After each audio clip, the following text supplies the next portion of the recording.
আমার এই মাসে বিল আসলো 100 টাকা। পাশাপাশি সোনামুড়ার মধ্যে বিদ্যুৎ লোডশেডিংটা প্রচন্ড হারে, ট্রান্সফরমার সমস্যা, বিদ্যুৎ লাইনের সমস্যা, বিশেষ করে বিলের যে সমস্যাটা স্মার্ট মিটারের, এগুলো নিয়ে আমরা আজকে যত করে আমাদের বাচ্চাদের রইলে আজকে সাবেছি 500 টাকা দাও না আমরা ফিরাই দিতে কাটটা 800 টাকা দিতাম তারা নাই মানে 500 টাকা কইতে দিতাম আমরা যাবই নাই ভূত নাই আমি আজকে সাবেছি কিটা কইছে 500 টাকা রিচার্জ হয় না নাকি? হইতো না 800 টাকা দিতাম আমি কইতে দিতাম 800 টাকা আমি তিন হসপিটাল ভর্তি আছি। 800 টাকা কি কারণে দিতেন আপনি জিজ্ঞাসা বলে কি চার্জ বলে কারে কি চার্জ করে তারা কয় না, এদিকে কথা নি কোন আমি কেমনে চললে মানে কয় না তারা সোনামুড়া না গোটা রাজ্যব্যাপী আজকের আন্দোলনটা বেসিক্যালি সোনামুড়ার পক্ষ থেকে হচ্ছে, শুধু সোনামুড়ার জন্য তা না, এটা একটা বার্তা পুরো ত্রিপুরা রাজ্যের সাধারণ জনগণের কাছে একটা বার্তা যে ওনারা বলছে যে 2 মাসের বিদ্যুৎ বিল আমরা সার্ভার না থাকার কারণে বেড়েছে।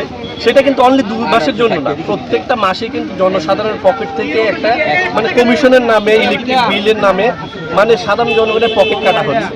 এখানে আমি ওই দিন উত্থাপন করেছি যেমন ED charge, fuel charge, meter charge, যে এই ফিক্সড চার্জের নামে যেগুলো হচ্ছে পুরো ত্রিপুরার জুড়ে, সেগুলো যেন সাধারণ জনগণ থেকে এই মুক্তি চায়, সাধারণ জনগণের এই কমিশন বাণিজ্য থেকে মুক্তি চায়, সাধারণ জনগণ পরিষেবার নামে সাধারণ জনগণের পকেট যেন না কাটে, সেটা রাজ্য সরকারের কাছে আমরা আবেদন রাখি।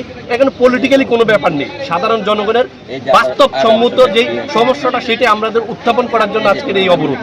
এখানে ব্যাপার হচ্ছে পার ইউনিট, দেখুন একজন লোক এসছে, উনার 300 টাকা, শ্রমজীবী মানুষ 300 টাকা দিয়ে উনি মানে রিচার্জ করতে পারছে না, 500 টাকা দিয়ে রিচার্জ করতে পারছে না, যখনই অফিসে যায় তখন বলছে 1200 টাকা লাগবে, 1500 টাকা লাগবে। একজন দিনমজুর সে এত টাকা কোত্থেকে আনবে যদি বিদ্যুতের নামেই যদি 1500 টাকা জমা আছে? তার জন্য যারা প্রিপেড গ্রাহক আছেন তাদের ক্ষেত্রে মানে এই সমস্যা হয়েছিল, 2 মাস তাদের বিভিন্ন ডিউটি চার্জ বা ফিক্স চার্জ এগুলো কাটা হয়নি।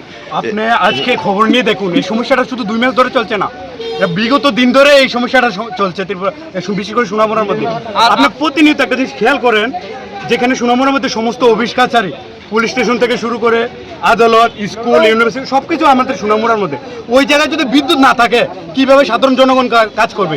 সোনামুড়ার মধ্যে আপনি দেখুন কয়টা ব্যাংকের শাখা আছে, যদি বিদ্যুৎ না থাকে মানুষ প্রতিনিয়ত হয়রানি হচ্ছে। মেন ব্যাপার হচ্ছে যে যদি তারা ডিউটির অবস্থায় এটা প্রিপেড বা কিছু বাড়ায়, এটা তো সাধারণ জনগণের বিষয় না, এটা তাদের সরকারি কর্মচারীদের বিষয়, তারা সরকারের বিষয়, সরকারি দপ্তরের বিষয়। তো দপ্তর বলে, আর সবচেয়ে হাস্যকর কথা হচ্ছে কি জানেন, কিছুদিন আগে আমি আমাদের বিদ্যুৎ মন্ত্রীর একটা বক্তব্য দেখেছিলাম, বিদ্যুৎ মন্ত্রী বলছে বিদ্যুৎ দপ্তর নাকি বিদ্যুৎ বিল বাড়ায় না। তাহলে কে বাড়ায়? সাধারণ জনগণকে বিদ্যুৎ বিল বাড়ায়, হ্যাঁ সাধারণ জনগণকে বাড়াচ্ছে বিদ্যুৎ বিল। তার একটা বিষয় হচ্ছে, আমরা প্রত্যেকটা সাব ডিভিশনে বা প্রত্যেকটা ডিস্ট্রিক্টের মধ্যে বিদ্যুৎ অফিসের ইমার্জেন্সি হেল্পলাইন নাম্বার থাকে, কিন্তু আমাদের সোনামুড়ার বিদ্যুৎ অফিসের যে হেল্পলাইন নাম্বার আছে, আমরা প্রতিনিয়ত দৈনিক যদি 100 বারও কল করি, ওইটার মধ্যে কোনো রেসপন্সিবিলিটি আমরা পাই না। আমার নাম ইব্রাহিম খলিল, আমরা এখানে সাধারণ নাগরিক হিসাবে, সোনামুড়াবাসী হিসাবে আমরা আজকে এখানে ঐক্যবদ্ধ হয়েছি।